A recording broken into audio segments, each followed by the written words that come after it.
کھلے آسمان تلے سو رہے تھے اور صبح اٹھ کر رات کی بچی ہوئی پیچ میں نمک ملا کر دن کا کھانا بنا لیتے تھے۔ اسی طرح خون پسینہ ایک کر کے گرمیوں میں وہ کچھ نقدی بچا کر اور 2-2.5 من سامان پیٹھ پر لاد کر اپنی جنتے گمگشتہ کی طرف واپس لوٹتے تھے تو کہیں کسٹم والے ان کا مال لوٹتے تھے، کہیں کہ ڈوگرا سردار برسر عام ڈرا دھمکا کر ان کی پونجی ہتھیا لیتا تھا، کہیں پولیس اور محکمہ مال کے اہلکار انہیں سر راہ پکڑ کر کئی دن کئی ہفتے مفت کی بگار میں لگائے رکھتے تھے۔ یوں بھی کشمیری مسلمان کا بال بال ڈوگرا حکومت کے لاتعداد ٹیکسوں میں جکڑا رہتا تھا۔ پھولوں پر ٹیکس، سبزی پر ٹیکس، بھیڑ بکری اور گائے پر ٹیکس، چولہا ٹیکس، کھڑکی ٹیکس، اون ٹیکس، شال ٹیکس، نجار اور خیاط پر ٹیکس، مزدور اور معمار پر ٹیکس، نان بائی اور لوہار پر ٹیکس، ملاح اور کمہار پر ٹیکس، ارباب نشاد پر ٹیکس۔ بس فقط ایک حجام تھا جو ٹیکسوں کی مکڑی کے جالے میں کسی وجہ سے گرفتار نہ تھا۔ کشمیری مسلمانوں کا مال و متاع تو ہر وقت ریاست کے اہلکاروں، خفیہ نفیسوں، رئیسوں اور جاگیرداروں کے رحم و کرم پر رہتا تھا۔ اس غریب کی جان بھی اپنے سرزمین میں بے حد ارزاں تھی۔ ایک زمانے میں کشمیری مسلمان کی زندگی کی قانونی قیمت مبلغ 2 روپے تھی۔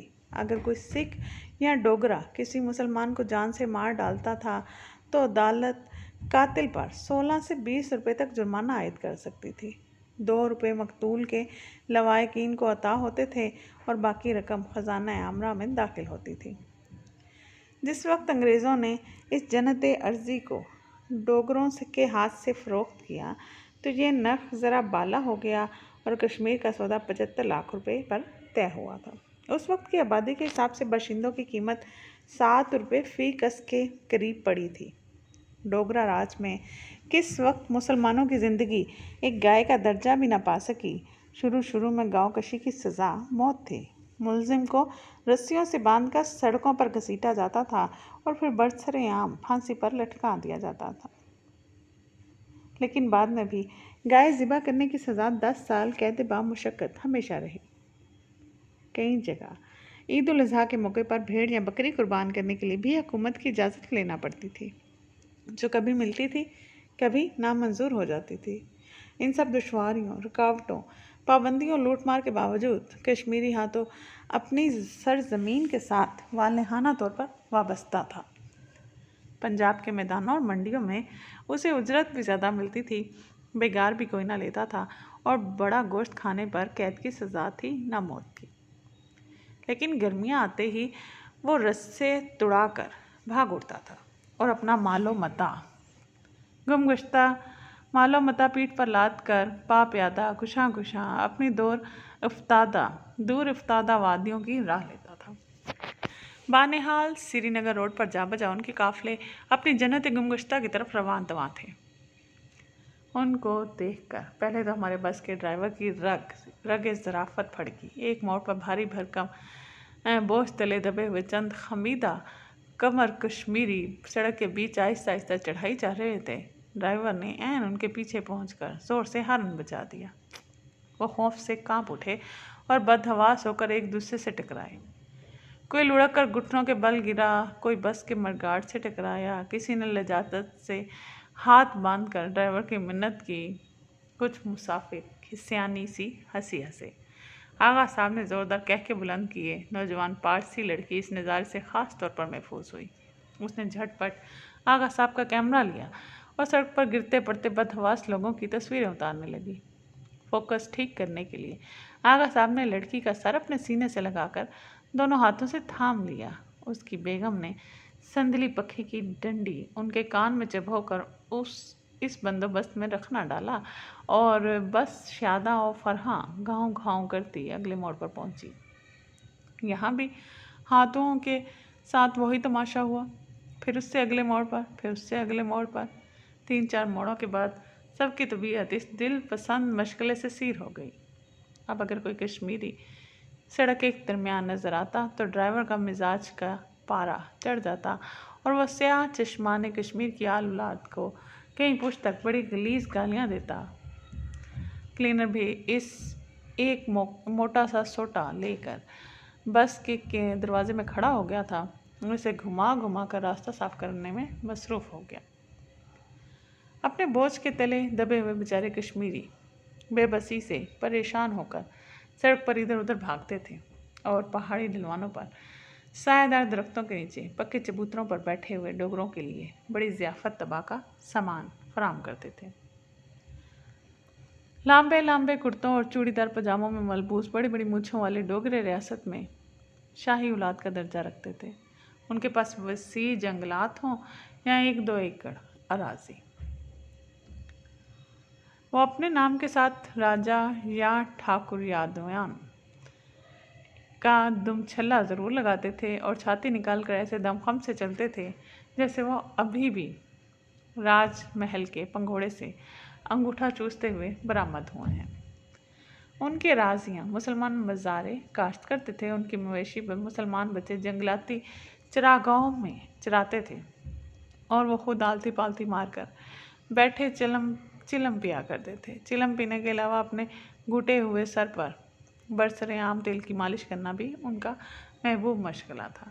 مالش کے بعد وہ اپنی چندیا پر لہراتی ہوئی 7-8 انچ لمبی بودی کو مونچھوں کی طرح تاؤ دیتے اور ساتھ ہتھیلیوں کے درمیان رسی کے ساتھ بانٹ کر بیچ در پیچ کا رخ کارک سکرو کی مانند اینٹ لیتے تھے۔ ان عجیب الخلقت ڈوگروں کے آس پاس شیشم اور دیار اور چیڑ کے درخت کے نیچے اگر کوئی بانکی ترچھی ڈوگری سر پر پتیل کی دمکتی ہوئی گاگر اٹھائے لٹکتی مٹکتی گزر جاتی تھی تو پہاڑ کی پگڈنڈیوں تک پر گوٹے اور کنارے اور لچکے کی جھالریں پھیل جاتی تھیں اور سڑکوں پر چلتی ہوئی بسوں کے ڈرائیور منہ اٹھا کر ان ڈوگروں کے نظارے میں اتنے محو ہو جاتے تھے کہ بسیں گرنے سے بال بال بچتی تھیں۔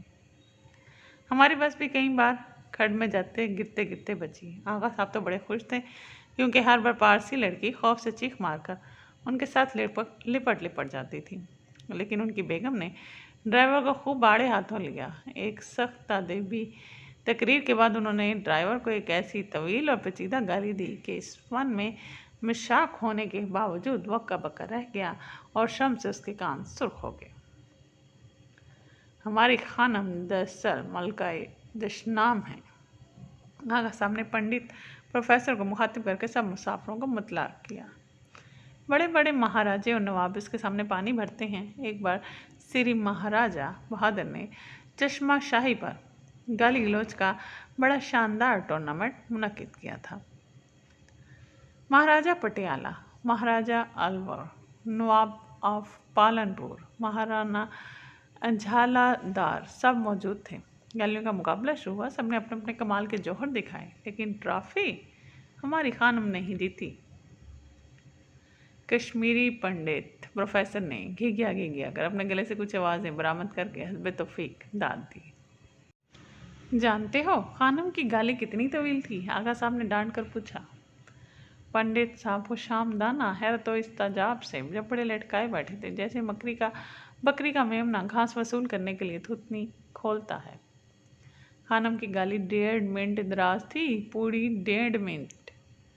پنڈت جی ایک بار پھر تازہ ہوکے کی طرح گڑ گڑائے اور آغا صاحب کی خوشنودی حاصل کرنے کے لیے فن دشنام کے ترازی کے حق میں ایک عالمانہ تقریر جھاڑنے کے لیے پر تولنے لگے، لیکن ڈرائیور نے انہیں مہلت نہ دی۔ ادھم پور آ گیا اور بس لاریوں کے اڈے پر جا رکی۔ ادھم پور کے اڈے پر بڑی ریل پل تھی۔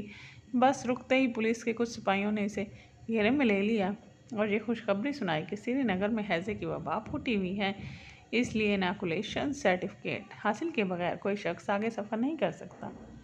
ادھم پور کی فرش ناسی میونسپلٹی نے اناکولیشن کا بندوبست بھی اڈے پر ہی کر رکھا تھا اور ایک کھلی جگہ ایک چھولداری نصب تھی جس کے باہر بورڈ پر جلی حروف میں یہ تحریر تھا: خوش آمدید، جی آیاں ہیضے کا ٹیکہ یہاں مفت لگوائیے، از طرف خادم سیاح میونسپل کمیٹی ادھم پور۔ اندر ٹیکہ لگانے کا کوئی سامان نہ تھا، البتہ ایک بابو بہت سے خالی فارم اور ہیلتھ آفیسر کے لیے مہر کے لیے ضرور بیٹھا ہوا تھا۔ ہر مسافر سے وہ 3 روپے نذرانہ وصول کرتا، فارم پر کرتا اور ان پر مہر لگا کر ان کے حوالے کرتا تھا۔ باہر 1 روپیہ پولیس والا لیتا تھا۔ 8 آنے کلینر مانگ ہوتا تھا اور اس طرح 4:30 میں وبائی ہیضہ کا انسداد کرنے کے بعد مسافر کو بس میں دوبارہ داخلہ نصیب ہوتا تھا۔ ہم اس عادت سے محروم رہے کیونکہ ہم تو پلیگ سے بچنے کے لیے جموں سے نکلے تھے، ایسے میں وبا مبتلا ہونے کے لیے سری نگر نہیں جا رہے تھے، اس لیے ہم بس سے اتر گئے اور اگلے روز ایک دوسری لاری سے جموں واپس آ گئے۔ سننے کا بہت شکریہ۔ اگلی نشست میں اگلا چیپٹر۔ Stay tuned. کتابیں سنتے رہیے اور اپنے علم میں اضافہ کرتے رہیے۔